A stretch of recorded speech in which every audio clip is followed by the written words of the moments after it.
want to discuss it with me further, you can. My information is on the back of the handout. My consultations are free.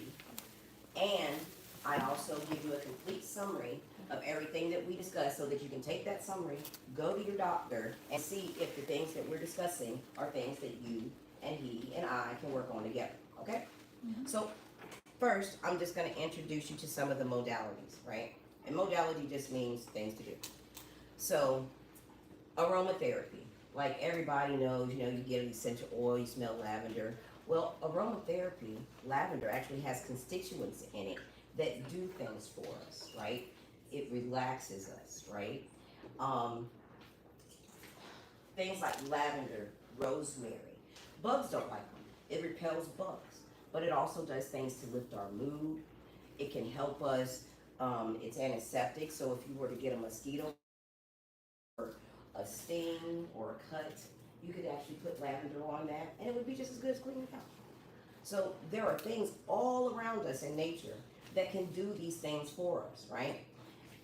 So just like lavender, right? Lavender in the plant form. This is lavender in the form of lavender. You could use it this way, or you could turn it into an essential oil and use it to diffuse. Either way, the constituents that are in it are going to give you the results that you're looking for, right? So lavender tea, if you wanted to relax, a nice cup of lavender tea. Maybe you would throw some German chamomile in it. These things are all around us, easy to get. Storing them, paying attention to the scientific name is also important, because not all plants, like there's a bunch of different chamomile plants, but which one do you actually need for the constituents that you're looking for? If you want it to relax you, which one is stronger? Is it going to be German or is it going to be English? That scientific name is what determines the actual constituents, so you know what plant you're really working with, okay? These things are not difficult to store. These are regular old mason jars. Some folks do it in mason jars, some folks like it in Mylar bags. I like mason jars because you can see it, right? You know your product is good, not going bad. And you would store something like this in just a dark pantry. Simple, easy stuff. So let's talk about iridology. Iridology is the study of the eye. So they say your eyes are the windows of the soul, right? Well, they can tell you a lot more than just that. So if you had a cardiovascular problem, if you had a kidney problem, that could be reflected in your eyes, right? And literally, what I do, just like you see this diagram, I take pictures of your eye and I blow them up. I put this diagram on. And it tells me I can see the areas. I can see healing. I can see inflammation in your eye, in the iris of your eye. It's a very interesting modality. That is a useful, that's more of like a gauge tool to know where you're at in a healing point or where you're at into an illness or disease. Um, reflexology. Reflexology is using pressure points in your hands and feet to treat conditions. So there's a certain area on your hand and even on your foot that's going to correlate with circulation, with your neurological system, that's going to correlate with your thyroid, okay? All of those things you can, these are things you can do yourself. You can go to someone, you can have someone do them for you, but you can do them yourself. There are socks, gloves, and sheets that display all the areas, what they correlate with, and most of the sets come with, like I said, a little sock or a little glove, and a little wand that you can use to actually put the pressure in the points. This can relieve pain, it can relieve tension, okay? It can, if you're someone that deals with depression, it can actually lift your mood. It can do all of these things. And I guess the main thing that I want you to know from the benefits that you can get from this is that you can get the benefits, and some people like it's so overwhelming, it's so much. You do the best when you do one thing, just one, just one. You can look at all this stuff on this table, just one thing. So if you were gonna pick a modality and change up, pick something that you would like if you were gonna get started in herbalism and you like the smell of lavender, then go and get some essential oil and see how that lifts your mood, right?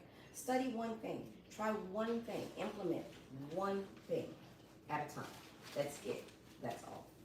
Has anyone in the room ever tried herbalism? You? Mm-hmm. You? Yeah. What'd you try? Sea moss. And how did you feel? I felt right there. You? What's that lavender? Put me to sleep. That. Yeah, I do it every night too. Yeah, so I don't know if aloe vera is coming. It is. It is. It is. So herbalism is really just using the things around us to survive. You don't need as much as you think you do. It can be a lot simpler than some folks want it to be, right? So if you wanted to, I don't know, say, start a little herb garden. Starting that herb garden would do a couple of things for you, for most people. I know it did for me. Starting an herb garden, of course it's gonna give you herbs, right? But it's gonna do more than that. It's gonna do more than that. It's gonna help you mentally, because while you were starting that herb, that focus, that caring, the you that you put into that herb garden, that's helping you. That's helping you mentally. Savoring, right? You want to savor your moments. You do not want to just muddle through life, right? That's one of the reasons for the herb garden. That's the other thing. I do it because it gives me time to focus on me. And that's important. I'm a grandma. I'm a mom of 4. You know what I'm saying? I've spent a whole lot of time in my life focusing on everything else in the world. Focusing on me is fun.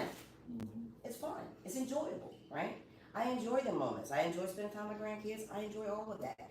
That is good for my mental health. Exercise, so important. Walking every day, whether it's just a walk down the hallway, you know what I'm saying, or you walk 2 or 3 miles, it doesn't matter. It doesn't matter, as long as you get up and do it every day, right? Being mindful, being in the moment, right? That's very important for us. It's important for us because if we don't do that, we're still, again, not focusing on number 1, which is who? Us, right?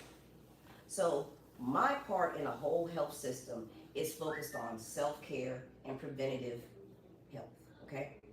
Preventative medicine. Now, sometimes you're gonna have a situation and medicine addresses a symptom, okay? That's what medicine does, right? But preventative medicine looks at the whole cause. So a symptom is what? A result from a cause. So you treat cause, you'll have symptoms, right? In older folks like us, a lot of the cause is here, right? If you find your balance, your homeostasis, other things start to improve. Blood pressure goes down, right? Instantly. Blood pressure goes down. You feel relaxed, you feel happy, you're happy, your blood pressure not gonna be high. You know? You're not gonna be depressed, you're gonna be savoring, you're gonna be enjoying yourself, and at the same time, taking care of your health. All together in one nice little sum. And it's not hard, it's very easy. So, anybody in here start a new exercise program, start anything new lately? Like a new anything? So add something new to your life, gardening, exercise, anything? How many grandparents in here? How many grandparents in here? Anybody got a project that they do with their grandchildren? Nothing? Nothing? My grandbaby. We have playground time outside. And that keeps you young. That keeps you going. It's important to do those things. You've got to savor. You've got to do it. Because if you don't, you're gonna be depressed and not happy. I enjoy getting out and coming out and talking to folks like you guys because it does what? It keeps me happy and healthy. And this helps my mental, right? Because I'm getting out, and community is a big part of it. You've got to stay engaged, you've got to stay in motion, right? And you've got to be mindful and savor in order to take care of yourselves. Anybody got any questions about any of the modalities or whatever? Anyone? No? Okay, well, on your information sheet, you have one. What's the best way to start a herb garden? Like lavender, for instance. Okay. I don't want to buy So- it anymore. For instance, I keep what is known as a seed bank, okay? And a lot of people, especially now, you're gonna be seeing them all over like the internet and stuff and on TV and stuff. So a seed bank is literally just a big tray of different seeds. I was like you, I was going out, I would buy a lavender plant and I'd bring it home. I was new to it and it died. It's expensive, right?